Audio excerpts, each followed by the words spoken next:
નમસ્કાર, મંતવ્ય ન્યૂઝમાં આપનું સ્વાગત છે। મેટ્રો એટ 10 સાથે હું છું હિનલ। તો બુલેટિનની શરૂઆત કરીએ એક મહત્વના સમાચારથી। રાજ્યના 5 પોલીસ અધિકારીઓને અત્યારે પ્રમોશન મળ્યા છે। રાજ્યમાં 5 પોલીસ અધિકારીઓને પ્રમોશનના મોટા સમાચાર સામે આવી રહ્યા છે। વાત કરવામાં આવે તો નાયબ પોલીસ અધિક્ષક કક્ષાના અધિકારીઓનું પ્રમોશન થયું છે, જેમાં 5 જેટલા પોલીસ અધિકારીઓનો સમાવેશ થાય છે। આ 5 અધિકારીઓની એસપી સંવર્ગમાં બઢતી કરવામાં આવી છે। તો અમદાવાદમાં મદદનીશ પોલીસ કમિશનર રીમા મુનસીને પ્રમોશન મળ્યું છે। વિશેષ શાખા અમદાવાદના એસપી બન્યા છે રીમા મુનસી। તો રીમા મુનસીને પ્રમોશન મળ્યું છે, તેમને વિશેષ શાખાના પ્રમોશન તેમને મળ્યું છે। ભુજ સીઆઈડી ક્રાઇમના ડીવાયએસપી વસંત નાયને પણ પ્રમોશન મળ્યું છે। તો સીઆઈડી ક્રાઇમ ગાંધીનગરના ભરતસંગ ટાંક બન્યા પોલીસ અધિક્ષક। અમદાવાદ ગ્રામ્યના ડીવાયએસપી મેઘા તેવરને પણ પ્રમોશન મળ્યું છે। આઈબી ગાંધીનગરના રાકેશ દેસાઈને પ્રમોશન મળ્યું છે, તે મોટી અપડેટ સામે આવી રહી છે। નાયબ પોલીસ અધિક્ષક કક્ષાના અધિકારીઓનું પ્રમોશન થયું છે। તો રાજ્યના 5 પોલીસ અધિકારીઓને પ્રમોશન મળ્યું છે। વાત કરવામાં આવે તો આ અધિકારીઓને પ્રમોશન મળ્યું છે તેવા મોટા સમાચાર સામે આવી રહ્યા છે। નાયબ પોલીસ અધિક્ષક કક્ષાના અધિકારીઓનું પ્રમોશન સામે આવી રહ્યું છે। અત્યારે રાજ્યમાં 5 પોલીસ અધિકારીઓને પ્રમોશન મળ્યું છે। 5 અધિકારીઓની એસપી સંવર્ગમાં બઢતી કરવામાં આવી છે। જો મહત્વના સમાચાર સામે આવ્યા છે તેમાં રીમા મુનસીને પ્રમોશન મળ્યું છે। અમદાવાદ પોલીસ કમિશનર રીમા મુનસીને અત્યારે પ્રમોશન મળ્યું છે। તેમને હવે અમદાવાદના એસપી વિશેષ શાખા માટે તેમને એસપી તરીકે નિમવામાં આવ્યા છે।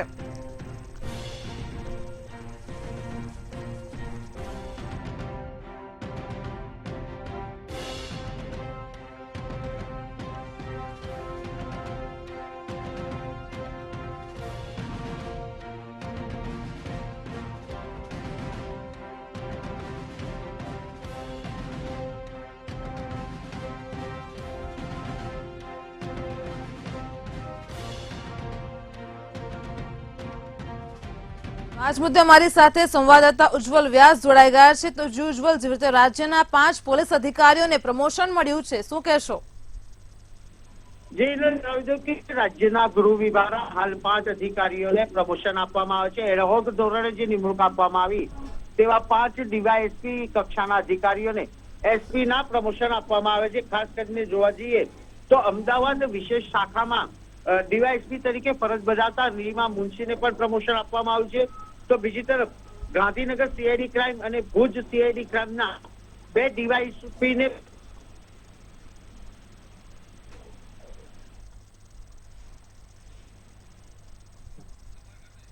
સમગ્ર માહિતી બદલ આપનો આભાર। તો જેવી રીતે અમારા સંવાદદાતાએ જણાવ્યું, અમદાવાદ ગ્રામ્યના ડીવાયએસપીને પણ અત્યારે પ્રમોશન મળ્યું છે।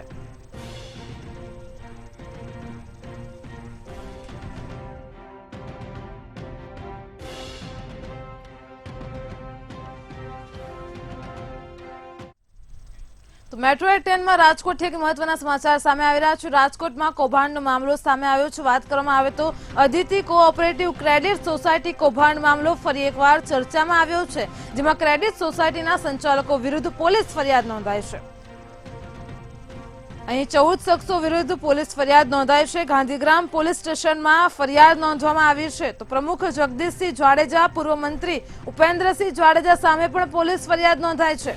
પ્રવર્તમાન મંત્રી સાગર મોલિયા સહિતના શખ્સો વિરુદ્ધ પોલીસ ફરિયાદ નોંધવામાં આવી છે। 14 શખ્સો વિરુદ્ધ અત્યારે પોલીસ ફરિયાદ દાખલ કરવામાં આવી છે। આરોપીઓ દ્વારા ₹12,77,84,722 કરોડની જે વાત કરવામાં આવે તો તમામ રકમ તેમને પોતાના પરિવારજનોના ખાતામાં જમા કરાવીને કૌભાંડ આચર્યું છે। તો બનાવટી દસ્તાવેજો બનાવીને આર્થિક કૌભાંડ આચરવામાં આવી રહ્યું હતું, જ અત્યારે આ મુદ્દે પોલીસ ફરિયાદ નોંધાઈ છે। બેંકના વિજિલન્સ મેનેજર મગનલાલ કાછડિયા પણ તેમાં ફરિયાદી બન્યા છે। તો ક્રેડિટ સોસાયટીના સંચાલકો વિરુદ્ધ પોલીસ ફરિયાદ નોંધાઈ છે। રાજકોટથી આ મહત્વના સમાચાર સામે આવી રહ્યા છે। તેમાં વાત કરવામાં આવે તો અત્યારે જે રાજકોટમાં અદિતિ કોઓપરેટિવ ક્રેડિટ સોસાયટી કૌભાંડ મામલે પોલીસ ફરિયાદ દાખલ કરવામાં આવી છે। આ મામલો ફરી એકવાર ચર્ચામાં આવ્યો છે। સોસાયટીના સંચાલકો વિરુદ્ધ પોલીસ ફરિયાદ નોંધવામાં આવી છે। તો ગાંધીગ્રામ પોલીસ સ્ટેશનમાં 14 શખ્સો વિરુદ્ધ આ મુદ્દે ફરિયાદ નોંધાઈ છે। ખાસ કરીને પ્રમુખ જગદીશસિંહ જાડેજા અને પૂર્વ મંત્રી ઉપેન્દ્રસિંહ જાડેજા સામે આ મુદ્દે ફરિયાદ નોંધાઈ છે। અને સાથે જો વાત કરવામાં આવે તો પ્રવર્તમાન મંત્રી સાગર મોલિયા સહિતના શખ્સો વિરુદ્ધ આ મુદ્દાને લઈને અત્યારે ફરિયાદ નોંધાઈ છે। તો આરોપીઓ દ્વારા 12 કરોડ ને 77 લાખની આ છેતરપિંડી આચરાઈ હતી, જેને લઈને પોલીસ ફરિયાદ નોંધાઈ છે.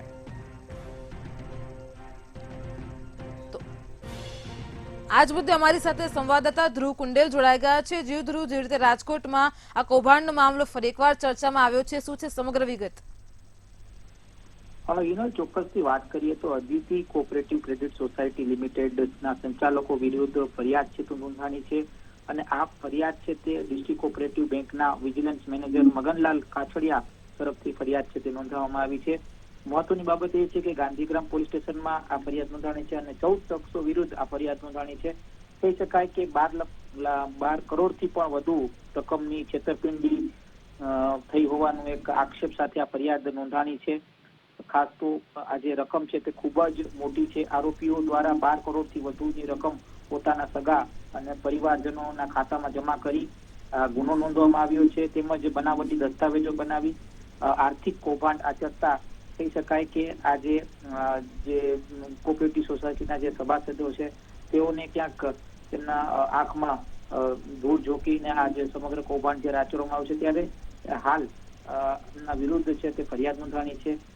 મહત્વની બાબત એ છે કે આ ફરિયાદમાં પ્રમુખ જગદીશસિંહ જાડેજા, પૂર્વ મંત્રી ઉપેન્દ્રસિંહ જાડેજા, એટલે કે આ જે કોઓપરેટિવ સોસાયટીના જે પ્રવર્તન મંત્રી સાગર મોલિયા સહિતના જે શખ્સો છે તેમના વિરુદ્ધ ફરિયાદ નોંધાણી છે. ચોક્કસથી આ પ્રકારના બનાવો પહેલા પણ બની ચૂક્યા છે, પણ કેટલાક જે લોકો છે કે જેઓને જે આર્થિક રીતે ક્યાંક કૌભાંડ કરવાનો કહી શકાય કે પહેલાથી જ કરતા હોય છે, એટલે જેથી કરીને લોકોને ક્યાંક આ પ્રકારનું ધૂળ ઝોકી આ પ્રકારની આર્થિક કૌભાંડ આચરતા હોય છે. ત્યારે પોલીસ હાલ તપાસ હાથ ધરી છે. પોલીસ એક ઝીણવટ તપાસ કરીને ક્યાંક આરોપીઓ સુધી પહોંચી આ કૌભાંડ કઈ રીતે આચરવામાં આવ્યું છે તેની પણ ક્યાંક ઉલટ તપાસ કરશે. જી ધ્રુવ, સમગ્ર માહિતી બદલ આપનો આભાર. તો જેવી રીતે અમારા સંવાદદાતાએ જણાવ્યું કે રાજકોટમાં અગાઉના સમયમાં પણ આવા કૌભાંડના મામલા સામે આવી ચૂક્યા છે, અને ખાસ કરીને જાહેર જનતાની આંખોમાં ધૂળ ઝોકીને આવી રીતે છેતરપિંડી કરવામાં આવી રહી છે.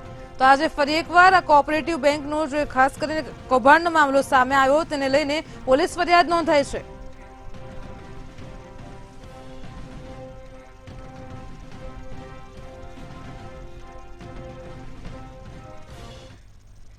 વડોદરામાં થયેલી હળની હોનારત વિશે એક મહત્વની અપડેટ સામે આવી રહી છે. જો વાત કરવામાં આવે તો આ બોટકાંડ મામલે આ જે દુર્ઘટના થઈ હતી તેને મામલે ફરી એકવાર તે ચર્ચામાં છે. મોટા સમાચાર સામે આવી રહ્યા છે. વડોદરા જિલ્લા કલેક્ટર અતુલ ગોરનું આ મુદ્દે નિવેદન સામે આવ્યું છે, અને મૃતકના પરિવારજનોએ હવે સહાય રાશિ ચૂકવાશે તેવું મોટું નિવેદન સામે આવી રહ્યું છે. આજે મોડી રાત સુધીમાં જ આ સહાય રાશિ તેમના પરિવારજનોને ચૂકવી દેવાશે.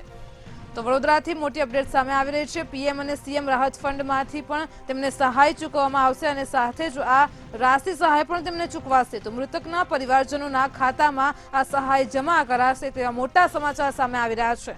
વડોદરાની દુર્ઘટનાની તપાસની હજુ પણ કાર્યવાહી ચાલુ છે તેવું કલેક્ટરે જણાવ્યું છે. જો વાત કરવામાં આવે તો આગામી 10 દિવસમાં સરકારમાં રિપોર્ટ સબમિટ કરાશે. તો આજ મુદ્દે નિલેશ બ્રહ્મભટ્ટ જોડાઈ ગયા છે. જો નિલેશ, તો જેવી રીતે અત્યારે આ દુર્ઘટનાને મામલે ફરી એક અપડેટ સામે આવી છે કે તેમને રાશિ સહાય તેમના પરિવારજનોને આપવામાં આવશે, શું કહેશો? જી મિનલ, હાલ વડોદરાના કલેક્ટરે જે હળની બોટ દુર્ઘટના થઈ હતી તે બાબતે નિવેદન કર્યું છે, અને વડોદરાના કલેક્ટરે નિવેદન કરતા જણાવ્યું હતું કે વડોદરા જિલ્લામાં ચાલતી રાઇડ્સના ફિટનેસ તપાસવાના આદેશ આપી દીધા છે, અને પ્રાંત અધિકારીઓ તાત્કાલિક આ ચકાસણી કરી અને રિપોર્ટ આપે. ફરિયાદ અને સંકલન સમિતિની બેઠકમાં આ આદેશ આપવામાં આવ્યો છે. અને મહત્વની બાબત એ પણ છે કે આજે જ્યારે સંકલન સમિતિની બેઠક મળી કલેક્ટર કચેરી ખાતે, ત્યારે વડોદરાના ધારાસભ્યોએ પણ આ બાબતે કડક પગલા લેવાની વાત કરી હતી. ત્યારબાદ કલેક્ટરશ્રીએ મીડિયાને નિવેદન કર્યું હતું અને કહ્યું હતું કે આજ રાત સુધીમાં મૃતકોને વડાપ્રધાન અને મુખ્યમંત્રી રાહત ફંડમાંથી નાણાં ચૂકવાઈ જશે. દરેક મૃતક પરિવારજનોના ખાતામાં આ નાણાં જમા થશે, અને આ દુર્ઘટનાની જે તપાસ કરવાની છે તે 10 દિવસમાં સરકારને રિપોર્ટ સોંપી દેવામાં આવશે. જિલ્લાના તળાવ અને નદીમાં ચાલતી વોટર એક્ટિવિટી બંધ કરવાના પણ આદેશ આપી દીધા છે અને હવે સુરક્ષાની સંપૂર્ણ ખાતરી કર્યા બાદ જ હવે આવી રાઇડ ચલાવવાની મંજૂરી અપાશે. જી મિનલ. જી નિલેશ, સમગ્ર માહિતી બદલ આપનો આભાર. તો જેવી રીતે અમારા સંવાદદાતાએ જણાવ્યું કે હવે જે રાજ્યમાં તળાવમાં જે વોટર એક્ટિવિટી થઈ રહી છે તેને પણ અત્યારે બંધ કરવા માટે આદેશ આપવામાં આવ્યો છે. સઘન ચેકિંગ હાથ ધરાઈ રહ્યું છે. તો વડોદરાના હરણી તળાવ બોટ દુર્ઘટના મામલે વડોદરા જિલ્લા કલેક્ટર અતુલ ગૌરનું મોટું નિવેદન સામે આવ્યું, જેમાં હવે મૃતકના પરિવારજનોને સહાય રાશિ ચૂકવાશે અને ખાસ કરીને આજે મોડી રાત સુધીમાં જ આ સહાય રાશિ તેમને ચૂકવી દેવાશે. પીએમ અને સીએમ રાહત પણ જો તેમને સહાય આપવાના છે તો તે પણ તેમને ચૂકવાશે. હરણીના તળાવમાં જે દુઃખદ ઘટના બની એના અનુસંધાને રાજ્ય સરકારશ્રીએ એક ઉચ્ચ સ્તરીય તપાસ અંતર્ગત જિલ્લા મેજિસ્ટ્રેટ તરીકે તપાસ સોંપેલી છે મને. એ તપાસ અંતર્ગત વડોદરા મ્યુનિસિપલ કોર્પોરેશન પાસેથી જરૂરી તમામ કાગળો મેળવી લેવામાં આવ્યા છે. અત્યારે એનો અભ્યાસ થઈ રહ્યો છે. એ જ રીતે પોલીસ કમિશનર શ્રી પાસેથી એફઆઈઆર અને એના આનુષંગિક અન્ય કાગળો પણ મેળવવામાં આવ્યા છે અને એનો સ્ટડી કરી અને આગળથી તજવીજ કરવામાં આવશે. બીજી બાબત એ છે કે જે બે દીકરીઓને ઈજા પામી અને હોસ્પિટલાઇઝ કરવામાં આવી અને જે બાળકોના દુઃખદ મૃત્યુ થયા, જે બે શિક્ષિકા બહેનોના દુઃખદ મૃત્યુ થયા, એના માટે માન્ય પ્રધાનમંત્રીશ્રીએ અને માન્ય મુખ્યમંત્રીશ્રીએ જે એમના કોષમાંથી ખાસ રાહત ડિક્લેર કરી છે. તો અયોધ્યાની ઝલક સુરતમાં જોવા મળી રહી છે. સુરતનું ઉધના રામમય બન્યું છે. ઉધના વિસ્તાર રામમય બન્યો છે. અત્યારે સુરતમાં અયોધ્યાની ઝલક જોવા મળી રહ્યું છે. તો સુરતનો સમગ્ર ઉધના વિસ્તાર એ ભગવા રંગે રંગાયો હતો. વિવિધ પાત્રોમાં બાળકોએ જીવંત રામાયણ પણ બનાવ્યું છે. તો જેવી રીતે અત્યારે ઉધના છે તે રામમય બન્યું છે. પ્રદેશ અધ્યક્ષ CR પાટીલે આ કાર્યક્રમમાં ખાસ હાજરી આપી હતી. આપ ટીવી સ્ક્રીન પર દ્રશ્યો જોઈ શકો છો. એ વિસ્તારના લોકો પણ મોટી સંખ્યામાં આ કાર્યક્રમમાં ઉમટ્યા હતા. જો વાત કરવામાં આવે તો રામાયણના વિવિધ અવતારમાં બાળકો જોવા મળ્યા હતા. તેમને તેનું જીવંત રામાયણ બનાવી હતી અને ખાસ કરીને રામ, સીતા અને લક્ષ્મણ સહિતના પાત્રોમાં બાળકો નજરે પડી રહ્યા છે. આપ ટીવી સ્ક્રીન પર દ્રશ્યો જોઈ શકો છો. સુરતનો સમગ્ર ઉધના વિસ્તાર અત્યારે ભગવા રંગે રંગાયો છે અને જેમાં નાના બાળકોએ રામાયણના પાત્રો વેશભૂષા રૂપે ભજવી રહ્યા છે.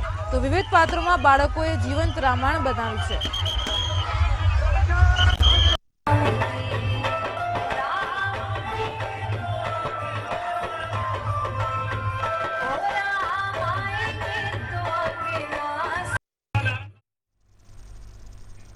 જામનગરમાંથી અકસ્માતની ઘટના સામે આવી રહી છે. તો જામનગરમાં એક અકસ્માત સર્જાયો છે. સોયલ ટોલ નાકા પાસે અકસ્માતની ઘટના બની છે.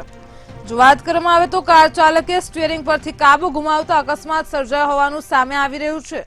જેમાં હાઈવે પર 2 થી 3 ગુલાટો મારીને કાર ઊંધી પડી ગઈ હતી. હાઈવે પર અકસ્માત સર્જાયો છે, જેમાં કારના ચાલકને અકસ્માતમાં ઈજાઓ પહોંચી છે. તો અકસ્માતને પગલે ટોલનાકા પાસે ટ્રાફિક જામ પણ જોવા મળ્યો હતો. આપ ટીવી સ્ક્રીન પર દ્રશ્યો જોઈ શકો છો કે કઈ રીતે કાર 2-3 ગુલાટી મારીને હાઈવે પર પડી છે. અકસ્માત સર્જાયો છે. જામનગરના સોયલ ટોલનાકા પાસે અકસ્માતની ઘટના સામે આવી છે.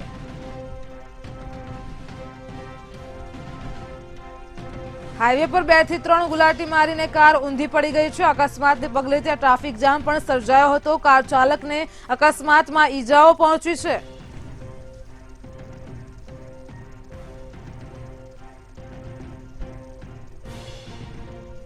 વિડીયોમાં આપ જોઈ શકો છો કે ટીવી સ્ક્રીન પર અત્યારે જે જામનગરના સોયલ ટોલનાકા પાસે અકસ્માત સર્જાયો તેમાં કાર છે તે 2-3 વાર ગુલાટી મારીને ઊંધી પડી ગઈ છે. કાર ચાલકને અત્યારે ઈજાઓ પહોંચી છે. કાર ચાલકે સ્ટીયરિંગ પરથી કાબુ ગુમાવતા અકસ્માત સર્જાયો હતો.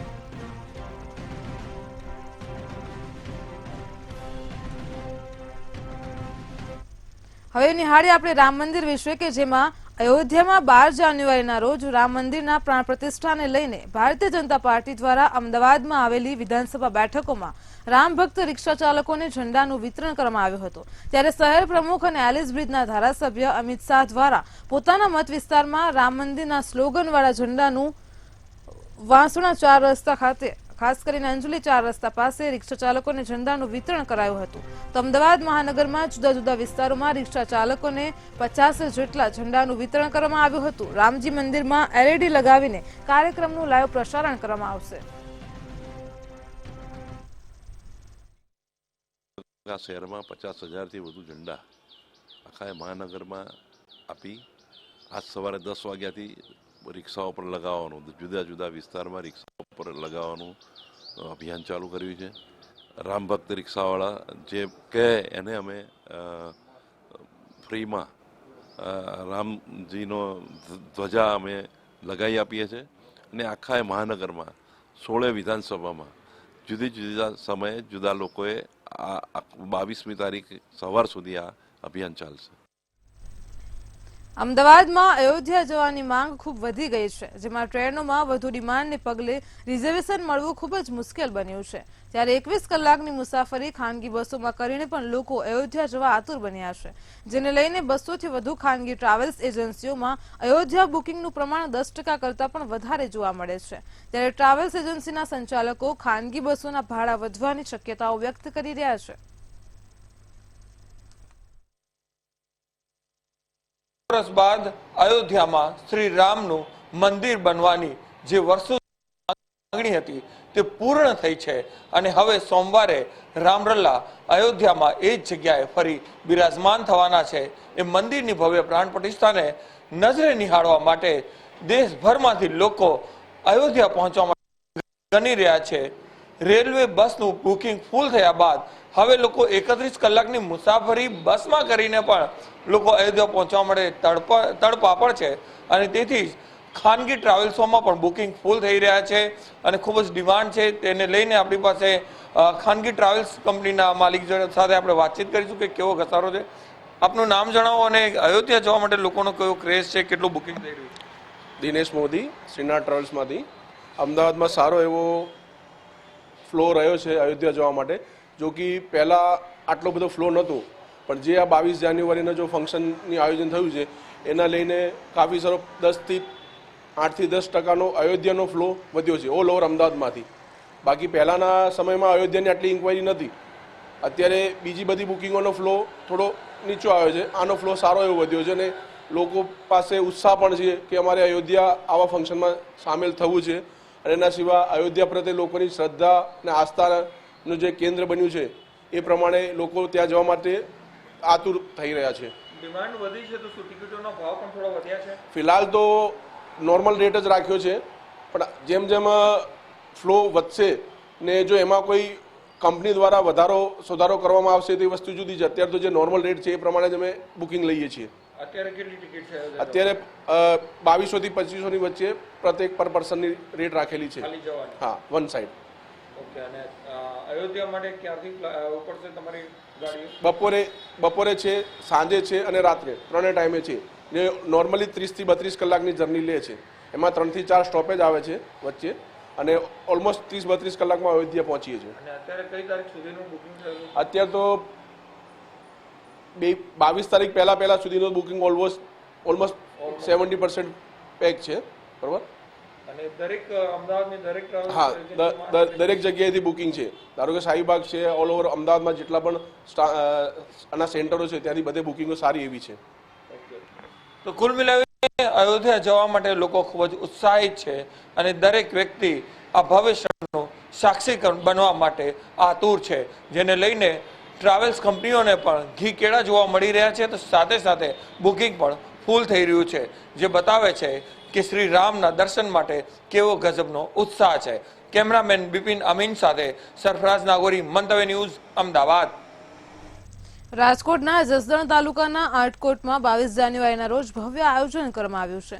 તો વિદ્યાવિહાર હાઈસ્કૂલમાં વિદ્યાર્થીઓ દ્વારા વિવિધ રંગોની રંગોળી બનાવવામાં આવી છે, જેમાં રામ સીતાને લઈને અયોધ્યાની અલગ અલગ રંગોળી બનાવવામાં આવી છે. આટકોટની શાળામાં છે કે જેમાં તેને શાળાને પણ શણગારવામાં આવી છે અને આટકોટનું રામજી મંદિરને પણ રોશનીથી શણગારવામાં આવ્યું છે.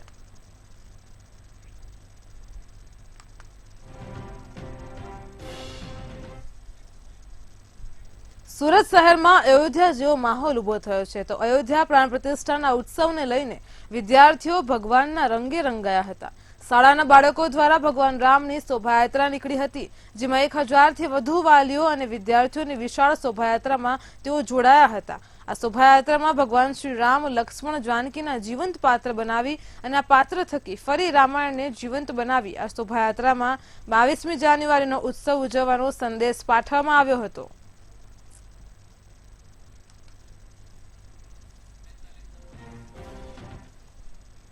અયોધ્યામાં રામ મંદિરની પ્રાણ પ્રતિષ્ઠા પૂર્વે સુરતમાં રામમય વાતાવરણ સાથે રોજ રોજ અવનવા કાર્યક્રમો યોજાઈ રહ્યા છે. ત્યારે સુરતમાં કતારગામ વસ્તા દેવડી રોડ પાસે 1400 કિલોથી વધુ રંગોનો ઉપયોગ કરી 11101 સ્ક્વેર ફૂટના વિસ્તારમાં આબેહૂબ રામલલ્લાની રંગોળી દોરવામાં આવી છે. આ રંગોળી 40 બહેનોની 15 કલાકની મહેનત બાદ તૈયાર થઈ છે. અત્યારે એવું જ 22 તારીખે અયોધ્યામાં જે શ્રી રામ મંદિરની સ્થાપના થઈ રહી છે એવા ઐતિહાસિક પ્રસંગનો અમે એક ભાગ બની રહ્યા છીએ. જેમ કે અહીંયા સવારના 5 વાગ્યાથી લઈને આ અમી ચેરિટેબલ ટ્રસ્ટ દ્વારા અને મોટા મંદિર દ્વારા આ સ્પોન્સરશિપ અપાઈ રહી છે.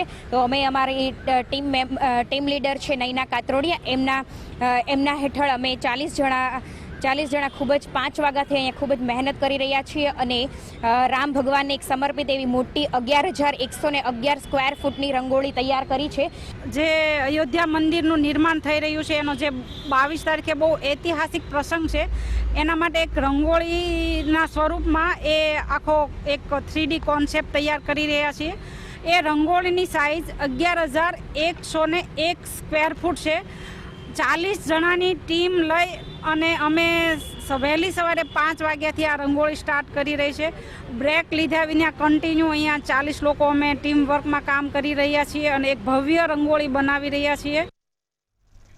અમદાવાદ ગુજરાત ટેકનોલોજીકલ યુનિવર્સિટીનો 13મો પદવીદાન સમારોહ સાયન્સ સિટી ખાતે યોજાયો હતો, જેમાં 147 વિદ્યાર્થીઓને ગોલ્ડ મેડલ આપવામાં આવ્યા હતા. તો જ્યારે 48,575 વિદ્યાર્થીઓને પદવી આપવામાં આવી હતી. સાથે જ આ સમારોહમાં જીટીયુએ ઇસરોના ડાયરેક્ટર નિલેશ એમ દેસાઈને ડોક્ટરની માનવ પદવી પણ એનાયત કરવામાં આવી હતી. ત્યારે આ સમારોહમાં રાજ્યપાલ આચાર્ય દેવવ્રત તેમજ શિક્ષણ મંત્રી ઋષિકેશ પટેલ અને ઇસરોના ડિરેક્ટર નિલેશ એમ દેસાઈ ઉપસ્થિત રહ્યા હતા. आज जिन युवा छात्र छात्राओं को पीएचडी की उपाधि मिलने वाली है, गोल्ड मेडल्स प्राप्त किए हैं और अपने अपने सब्जेक्ट में जिन्होंने उपाधियां प्राप्त की हैं उन सबको भी मैं बहुत बहुत बधाई और उनके सुमंगल भविष्य की कामना करता हूँ. लगभग 47,000 ઉપરના વિદ્યાર્થીઓ પીએચડી ડિગ્રી, માસ્ટર ડિગ્રી અને ખાસ કરી આજે એક ગૌરવનો વિષય હતો. ઇસરોના સાયન્ટિસ્ટ ડૉક્ટર નિલેશ દેસાઈને આજે ડોક્ટરેટની પદવી જીટીયુ દ્વારા આપવામાં આવી છે. ખૂબ ગૌરવનો વિષય હતો. સાથે આચાર્ય દેવવ્રતજી મહામહિમ રાજ્યપાલ શ્રી જે ચાન્સેલર છે એમને પણ ખૂબ સારો સંદેશો આ ટેકનોલોજીના ક્ષેત્રમાં ભણતા તમામ વિદ્યાર્થીઓને આપ્યો છે. આજે જીટીયુનું 13મો કોન્વોકેશન હતો. બહુ જ સરસ એક્સપિરિયન્સ હતો. મેં જીટીયુમાં ફર્સ્ટ રેન્ક અચીવ કર્યો છે ડિપ્લોમા ઇન મેકેનિકલ એન્જિનિયરિંગમાં, જેના ચલતે મને ગોલ્ડ મેડલ આપ્યો છે.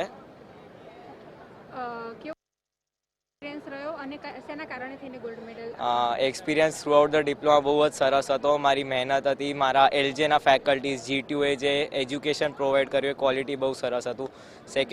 સેકન્ડ એન્ડ ફોરમોસ્ટમાં પેરેન્ટ્સે મને બહુ સપોર્ટ કર્યો, મને રિલેક્સ રાખ્યું, પ્રેશર ના આપ્યું વધારે, જેના ચલતે હું આજે આ અચીવ કરી શક્યો. ગુજરાત ટેકનોલોજીકલ યુનિવર્સિટી અમદાવાદ દ્વારા મને મારી જે લાઈફ ટાઈમ સર્વિસીસ બદલ અને ટેકનોલોજીકલ એચિવમેન્ટ બદલ જે શુભેચ્છા વ્યક્ત કરીને અને મને આ માનદ પદવી એનાયત કરવામાં આવી છે એ બદલ હું બહુ ખુશી અનુભવું છું. આ એક જે કાર્ય છે એને લીધે મને તો અવશ્ય મારું સન્માન થયું છે અને ખુશી મળી છે, પણ સાથે સાથે મેં કીધું એમ કે ઇસરોના જે ઘણા અનસંગ હીરોઝ જે કહેવાય, જે લોકો કોન્ટ્રીબ્યુટ કરી રહ્યા છે અલગ અલગ રીતે ટેકનોલોજી ક્ષેત્રે અને આપણા દેશની સફળતામાં ચાર ચાંદ લાગે એ રીતે, તો એ બધાનું બી સન્માન થયું ગણાશે. મુખ્યમંત્રી ભૂપેન્દ્ર પટેલના હસ્તે અમદાવાદમાં સેવી સ્વરાજ સ્પોર્ટ્સ ક્લબ ખાતે આયોજિત 2 દિવસીય ઇન્ટર સ્કૂલ સ્પોર્ટ્સ કોમ્પિટિશનનો પ્રારંભ કરવામાં આવ્યો છે. તો દરેક વિદ્યાર્થી ખેલાડીઓએ કોઈને હરાવવા માટે નહીં પરંતુ જીતવાના ઉદ્દેશ્ય સાથે રમવું જોઈએ તેવું નિવેદન મુખ્યમંત્રી દ્વારા આપવામાં આવ્યું છે. 2 દિવસીય ઇન્ટર સ્કૂલ સ્પોર્ટ્સ કોમ્પિટિશનમાં 21થી વધુ સ્કૂલના 1800 જેટલા વિદ્યાર્થીઓ ભાગ લેશે. ત્યારે 2036ના ઓલિમ્પિક્સ માટે ગુજરાતે તૈયારીઓ કરી લીધી છે.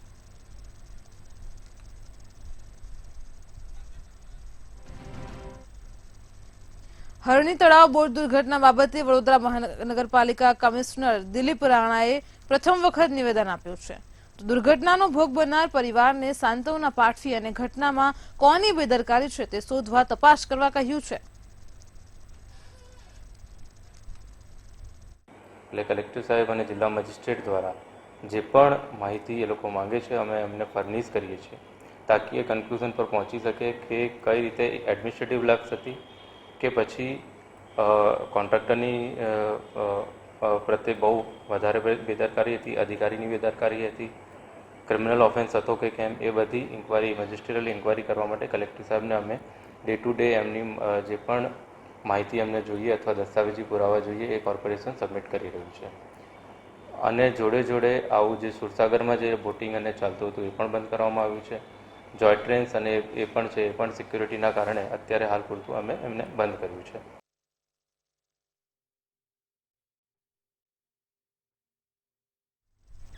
રાજકોટ સહકારી સંઘની એક બેઠક માટેની ચૂંટણી શરૂ થઈ છે. તો આજે રાજકોટ જિલ્લા સહકારી સંઘની ચૂંટણીમાં ભાજપ વર્સિસ ભાજપનો જંગ જામ્યો છે. જિલ્લા સહકારી સંઘની ચૂંટણીમાં એકમાત્ર બેઠક માટે જ તે થઈ રહી છે. 2 ઉમેદવારો વચ્ચે ચૂંટણી જંગ કુલ 17 બેઠકમાંથી 16 બેઠક બિનહરીફ થઈ છે. એક બેઠક માટે ચૂંટણીનો જંગ જામ્યો છે. એક બેઠકની હોય કે 17 બેઠકની હોય, મારો હેતુ સહકાર ભારતીનો આદેશ એવો જ છે, સહકાર ભારતીનું પ્રશિક્ષણ એવું જ છે કે સહકારી સંસ્થાઓમાં સંસ્કારિતાનો આવિર્ભાવ થાય, સારા વિચારોથી અને બાયલોજ પ્રમાણે કામ કરે એ પ્રકારના સંસ્થા ડેવલપ થાય એ હેતુથી મેં ઉમેદવારી પત્ર આમાં ભર્યું છે. રાજકોટ જિલ્લા સહકારી સંઘની 17 બેઠકો માટેની ચૂંટણી હતી.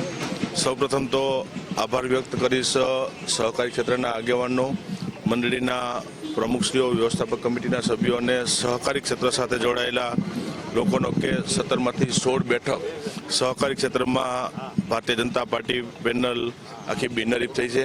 અમને હંમેશા સહકારી ક્ષેત્રનું ગૌરવ રહ્યું છે કે ખેડૂતો માટે કામ કરતી આ સંસ્થાઓ અને વર્ષોથી વિઠ્ઠલભાઈ વખતથી એના નેતૃત્વમાં સહકારી સંસ્થાઓ બિનહરીફ થાય, ચૂંટણી ન થાય અને બધા સાથે મળી અને સહકારની ભાવનાથી ખેડૂતો માટે કામ કરીએ માટે હંમેશા અમારા પ્રયત્નો રહ્યા છે. અને એવું કશું નથી. ભારતીય જનતા પાર્ટીની ઉમેદવાર તરીકે મને જ જાહેર કરેલો છે. ભારતીય જનતા પાર્ટીએ મને મેન્ડેટ આપેલું છે. તો કોણ નારાજ હોઈ શકે? કોઈ એક વ્યક્તિ હોઈ શકે નારાજ. કોઈ એક વ્યક્તિના નારાજ હોવાથી ભાજપ નારાજ કેવું નથી. તમારા મેન્ડેટને લઈને વિવાદ છે, બનાવટી મેન્ડેટ છે એવા આક્ષેપ છે તે સીલું દ્વારા કરો સાહેબ? બિલકુલ. જો ભાઈ, હાર ભાળી ગયેલા ઉમેદવારો સાચી ખોટી બધી અફવાઓ ચલાવવાના છે. પાર્ટીનો મેન્ડેટ છે, માનનીય અધ્યક્ષ આપણા પાટીલ સાહેબના સાઇનથી મેન્ડેટ છે. એટલે પોતે પાર્ટીના આમાં હું સહકારી ક્ષેત્રમાં એવું હોય છે કે કમળના નિશાન ઉપર ન હોય પણ સહકારી ક્ષેત્રનું અલગ નિશાન હોય એટલે મતદારોને એક ગેરમાર્ગે દોડવાનો સિલ્લુ સાહેબનો આ પ્રયાસ છે. મેટ્રો 10 માં હાલ આટલું જ. પરિપળની ખબર માટે જોતા રહો મંતવ્ય ન્યૂઝ. નમસ્કાર.